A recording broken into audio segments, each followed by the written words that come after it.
Hello guys, welcome and welcome to my kitchen channel. आज આપણે બનાવવાના છે સુપર ટેસ્ટી એવો દૂધીનો નવો નાસ્તો। આ બિલકુલ પણ હાંડવો નથી અને ના કોઈ ઢોકળા। તો એકદમ સુપર ટેસ્ટી એવી ચટણી સાથે આપણે આ દૂધીનો નવો નાસ્તો બનાવવાનું સ્ટાર્ટ કરી લઈએ। અને જો તમે અમારી ચેનલ બનાવવા હોય તો લાઈક અને સબસ્ક્રાઈબ કરવાનું બિલકુલ પણ ભૂલતા નહીં। તો બિલકુલ પણ મેજરમેન્ટથી બનાવશો તો તમારો પરફેક્ટ એવો આ દૂધીનો નાસ્તો બનીને રેડી થશે। તો 1/4 કપ આપણે ચોખાનો લોટ, 1/4 કપ ચણાનો લોટ અને 1/4 કપ દહીં એડ કરીશું એક મોટા બાઉલમાં અને 1/4 કપ પાણી એડ કરીશું। તો છે ને એકદમ ઇઝીમાં એક વાટકી તમે કોઈ પણ લઈ લો અને બધું જ આપણે જે છે તે એક સરખું જ એડ કરવાનું છે। તો મિક્સરની મદદથી આપણે મિક્સ કરી લઈશું। ત્યારબાદ તેમાં 1 ચમચી આદુ મરચાંની પેસ્ટ અને લીલી ડુંગળીના ધાણા અને કેપ્સિકમ એડ કરીશું। ત્યારબાદ મેં 200 ગ્રામ જેટલી દૂધી લીધી છે તેને એડ કરીશું। 1 ચમચી ધાણા એડ કરીશું, 1 ચમચી મીઠું એડ કરીશું, અડધી ચમચી હળદર એડ કરીશું, અડધી ચમચી રેડ ચીલી ફ્લેક્સ બાળકો માટે બનાવતા હોય એટલે અડધી ચમચી એડ કરીશું। ત્યારબાદ બધું જ એકદમ સરસ રીતે મિક્સ કરી લઈશું। જો તમારે આમાં વેજીટેબલ સ્કીપ કરવા હોય તો સ્કીપ પણ કરી શકો છો, ઓનલી દૂધીથી તમે બનાવી શકો છો। હવે આપણે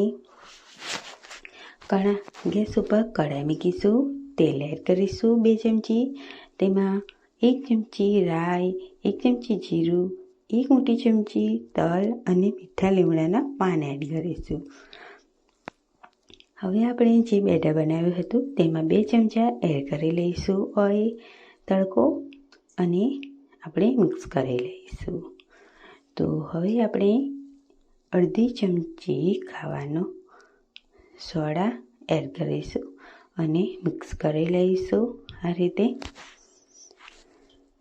તો તમે જોઈ શકો છો કે બેટર એકદમ ખીલવા લાગ્યું છે આ રીતે।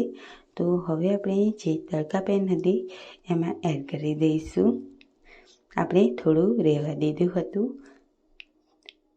તડકો અને તડકો આપણે અડધો તડકો બેટરમાં એડ કર્યો હતો ફ્રેન્ડ્સ। તો આ રીતે કઢાઈમાં પાથરી દઈશું અને તેને 5 મિનિટ મીડિયમ ટુ લો ફ્લેમ પર થવા દઈશું। હવે આપણે ફટાફટ ચટણી બનાવી લઈએ।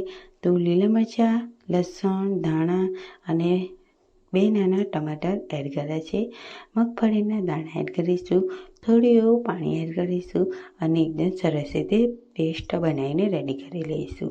તો તમે જોઈ શકો છો પેસ્ટ એકદમ બની ગઈ છે। તો વાટકીમાં આપણે કાઢી લઈશું।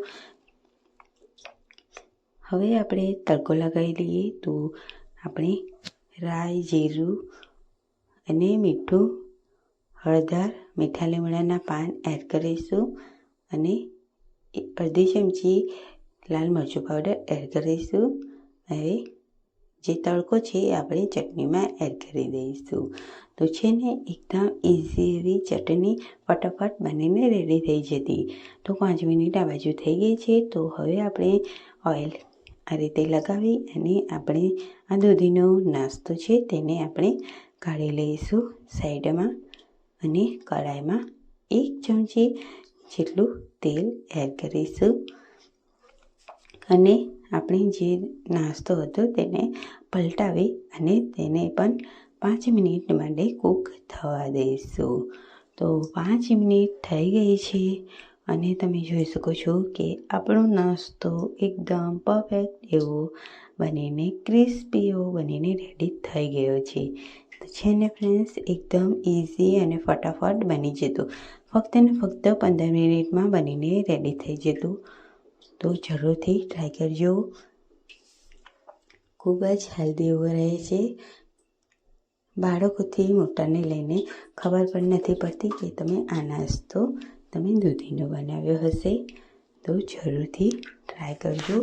ફ્રેન્ડ્સ, તમે જોઈ શકો છો કે એકદમ સોફ્ટ એવો નાસ્તો આપણો બનીને રેડી થયો છે. તો બ્રેકફાસ્ટ માટે ચા સાથે તમે લઈ શકો છો. ખૂબ જ ટેસ્ટી એવો લાગે છે. તો આપણે ચપ્પાના મદદથી આ રીતે 4 ભાગ કરી લઈએ અને તમે આને 6 ભાગમાં પણ કટ કરી શકો છો. ખૂબ જ ટેસ્ટી એવો લાગે છે. આ બિલકુલ પણ હાંડવો નથી, તો જરૂરથી એક વખત ટ્રાય કરજો. ખૂબ જ ટેસ્ટી એવો આ નાસ્તો બનીને રેડી થાય છે. તો છે ને એકદમ ઇઝી અને 15 મિનિટમાં બનીને રેડી થઈ જતું. તો જરૂરથી ટ્રાય કરજો અને મને કમેન્ટમાં જરૂરથી જણાવજો કે તમને આજની આ રેસીપી કેવી લાગી. તો આવતા વિડીયોમાં મળીએ, ત્યાં સુધી બધાને બાય બાય.